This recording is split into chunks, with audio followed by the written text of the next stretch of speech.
Oi, gente, tudo bem com vocês? Gente, quanto tempo, né? Acho que eu não gravo desde dezembro. Não lembro. Não lembro nem quando foi a última vez. Complicado. Mas estamos voltando. Inclusive, foi um pedido de vocês, né? Mas cadê os vídeos do YouTube? Então vamos voltar com tudo. E é isso que eu vou tentar fazer isso, esse mês, né? De junho. Inclusive, já estou aqui caracterizada no mês junino. Foi de propósito, tá? Não aparenta, mas foi sim, tá? Esse mês de junho eu vou dar um play, né, aqui ao canal do YouTube novamente. Vou compartilhar com vocês hoje uma experiência que eu prestei assistência mês passado a um parto pélvico. Então, assim, é uma coisa recente que aconteceu, que vocês me lotaram de perguntas como foi isso. Então, vou trazer esse vídeo hoje com vocês e pretendo ficar lançando vídeos aqui no canal de 15 em 15 dias. Vou tentar gravar vlogs, né, que também é uma coisa assim, como eu já vou estar lá, vai ser parte da minha rotina. Enfim, falei muito, vamos para o que importa, para o que vocês clicaram, né, para saber que foi a minha experiência com o pélvico. Vamos lá?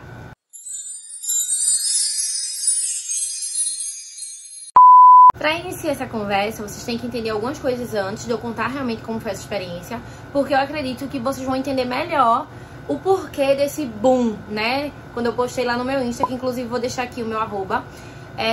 E aí vocês ficaram, foi tanta gente questionando, tanta gente perguntando, que eu achei melhor explicar a vocês algumas coisinhas. Uma delas é que o parto normal, ele pode acontecer de forma cefálica, que é quando o bebê ele tá com a cabecinha pra baixo, pélvica, que é quando ele tá sentado, né, com o bumbum pra baixo. E, infelizmente, né, tem uma outra apresentação que acontece muito pouco, mas acontece, que é a forma transversa. Esse tipo de apresentação não pode acontecer em parto normal, tá bom?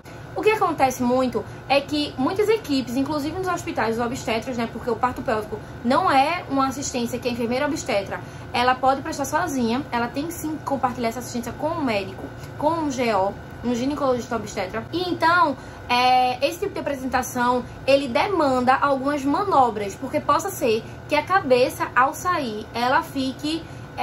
ela tem uma dificuldade pra sair, né, pra se desprender, né, a gente se aprofunda nesse assunto, porque se acontecer a gente tem que saber. Então não é um parto, pode não ser, né, eu não digo que não é um parto fácil, porque pode ser fácil, né, depende muito da mulher, do bebê, cada parto é um parto, mas pode acontecer de não ser um parto fácil e a gente tem que saber resolver junto com o obstetra, tá? Gente, eu tô falando tudo isso porque eu quero que vocês entendam que esse tipo de parto, ele não é muito assistenciado aqui no Brasil, justamente por causa dessa dificuldade que pode acontecer, né, em alguns partos, dessa cabeça não desprender. E aí fazer essas manobras, nem todo obstetra, ele também quando a gestante fala que o bebê tá pélvico ou se vê numa ultrassom que o bebê é pélvico, ele aceita de cara fazer essa assistência. O que acontece muito principalmente no SUS, chegou pélvico, já vai direto pra cesariana. Não é uma coisa, não é um tipo de escolha, na verdade é assim. Justamente por causa dos riscos, todos preferem evitar, né, que essa gestante, essa futura mãe, ela seja exposta a esse risco. E esse caso de tipos de apresentações um pouco confunde vocês, inclusive foi uma dúvida de vocês, mas não é contraindicado, não tem logo que ir para cesariana. Na verdade, não é contraindicado o parto pélvico acontecer por via vaginal, tá? Não tem essa contraindicação. A contraindicação é a apresentação transversa. Explicando isso, vamos para a segunda parte, que eu acho também importante vocês entenderem como acontece a admissão dessa gestante em um CPN, que é um centro de parto normal. Essa gestante, como outras, né, elas chegam pela emergência obstétrica, tá? E elas vão passar tanto pela classificadora quanto pela triagem de enfermagem. Se ela tiver critério para CPN, que é o centro de parto normal, ela vai ser destinada ao CPN. Quem faz esse tratamento é também uma enfermeira obstetra, que vai estar lá embaixo. Nesse dia específico, e eu sempre vou estar remetendo a esse caso, uma enfermeira obstetra avaliou ela e sentiu uma apresentação alta. Eu vou deixar uma imagem aqui, que a bolsa estava íntegra, não tinha estourado, e ela não conseguiu sentir o polo cefálico do bebê. Ela não conseguiu sentir o tipo de apresentação. Essa gestante, detalhe, também não tinha ultrassom recente, que também acaba confundindo a gente, porque a última ultrassom dela, o bebê era muito pequeno, 20 semanas, então realmente, como era pélvico antes, não tinha como a gente ter certeza que ainda era. Então ela não se apegou esse detalhe da ultrassom ser muito, pela ultrassom ser muito antiga.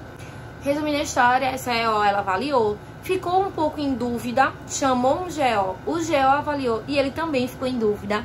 Então, assim, não era uma questão de competência de nenhum dos dois. Os dois olharam, os dois viram que a prestação estava alta, mas ela tinha todos os critérios de se admitir em um CPN. Então, o que fizeram? Admitiram ela. Ela era uma gesta 5, ou seja, ela já tinha gestado, né, 5 vezes e tinha parido 4 normais. Ou seja, tende a ser um trabalho de parto mais rápido. Quando ela foi avaliada, apesar do bebê ser muito alto, ela já estava com 7 centímetros. Então, fizeram a parte de admissão dela, que acontece na triagem, todo esse roteirozinho de como ocorre a triagem, como é feita essa triagem, classificação. Já tem um vídeo aqui no YouTube que eu gravei, né, porque hoje em dia eu sou lotada na triagem, então vou deixar o link aqui, tá, pra vocês darem uma olhada como é que funciona essa parte de triagem, de emergência obstétrica. Que lindo, maravilhoso. Mas resumindo, essa paciente subiu. Só que quando ela subiu, ela chegou na cadeira de rodas já gritando, com muita dor. Então você percebe que ela não estava assim com mais 7 centímetros, sabe? Ela evoluiu muito rápido. E aí quando ela chegou no quarto, a bolsa estourou já na cama. Eu estava com uma residente, que eu amo residentes, amo quando elas estão lá no plantão comigo. E nesse dia eu estava no TPN como EO, plantonista.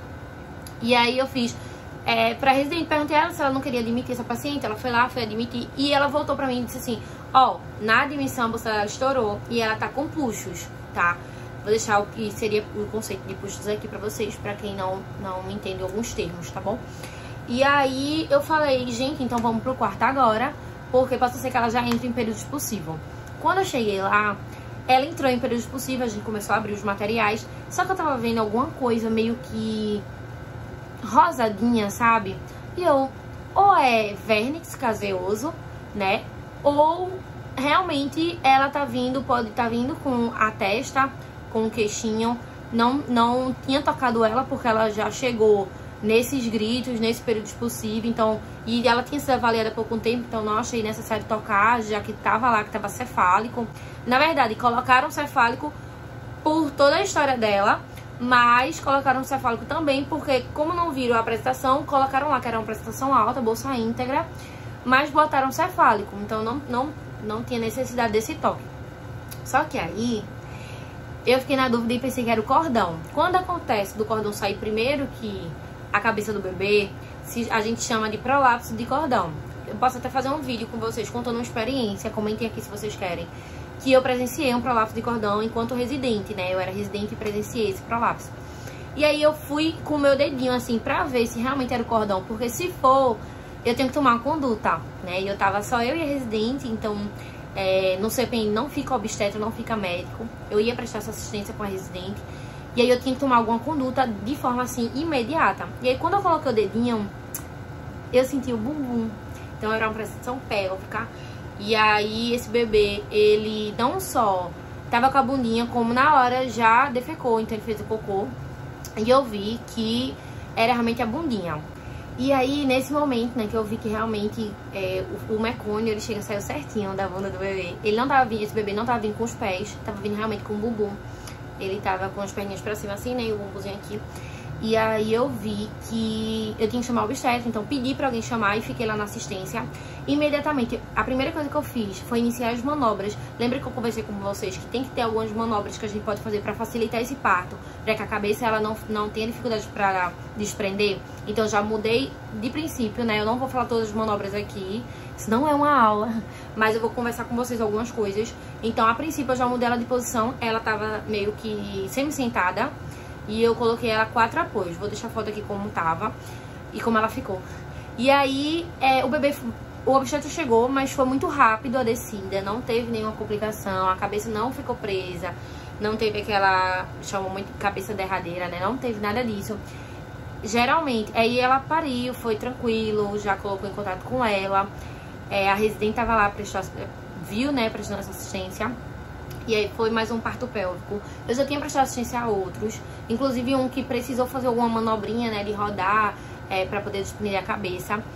E aí, nas minhas experiências que eu tive junto com assim, durante a residência, depois que eu me formei, eu já tive também no SUS outras experiências de pessoas que não sabiam que era pélvico, como essa, que chegavam já parindo, ou que era gêmeos, e que pariam um cefálico e depois veio um pélvico. E eu fiquei, porque ela tava em pé, então foi um logo em seguida do outro. Loucura na residência, enfim. E aí, todos esses pélvicos comigo foram super rápidos, tá? Então, a minha experiência é que no parto pélvico eu acho que escorrega mais rápido e no final só fica a cabeça pra desprender, mas eu acho que a cabeça faz um movimentozinho, sabe? E aí desprende tranquilo. A equipe de obstetra ficou o tempo todo do nosso lado, né? Por mais que ninguém precise colocar a mão, mas a gente tava a postos, porque se precisasse a gente tava lá. Então ficou eu de um lado, o obstetra do outro. Também veio uma residente de medicina que tava no pré-parto, eles ficam no pré-parto e se eu precisasse, né, eu chamava como precisei. E a residente de enfermagem também tava lá. Então assim, foi uma assistência prestada em coletivo. Depois ela lacerou um pouquinho, então a gente foi olhar, mas não precisava suturar, foi uma laceração 1º grau, não tava sangrando, né? E aí, se vocês quiserem que eu comece um pouco mais com vocês sobre laceração também, o que a gente pode fazer, o que a gente não pode, como é que corrige, como é que não corrige, comenta aqui. E foi isso, os obstetras foram embora, adoraram a assistência, perguntaram se ela queria colocar o DIU, ela não quis. O DIU também é muito oferecido pela gente, né? Principalmente multíperas, se elas quiserem, é um método, a gente oferece e coloca logo pós-parto. E aí, nesse caso, ela não quis. E a assistência de enfermagem voltou agora pro bebê, né? Que a gente também prestou assistência a todo bebê. A ANEL foi chamada, porque se precisasse, a ANEL também podia intervir. Mas aí a ANEL fez assistência também compartilhada com nós, EOs. E foi incrível, assim, a sensação a adrenalina fica, mas depois a sensação de dever cumprido é maravilhosa. E essa foi a experiência, espero que vocês tenham gostado. Te deixem dúvidas aqui, comentem sobre os próximos vídeos que vocês querem.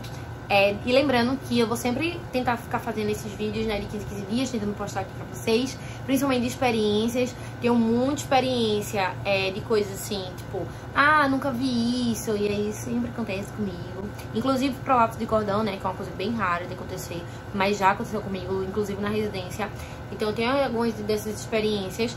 Essa me marcou porque foi bem recente, por mais que já tenha acontecido comigo antes, mas como foi recente e eu acabei compartilhando no meu Insta, muita gente ficou tipo, como assim? Não pode, isso não pode acontecer, o que você fez? Tentei contar um pouco como foi por lá, mas eu sei que ainda fica dúvidas, então por isso que eu achei necessário trazer também em vídeo.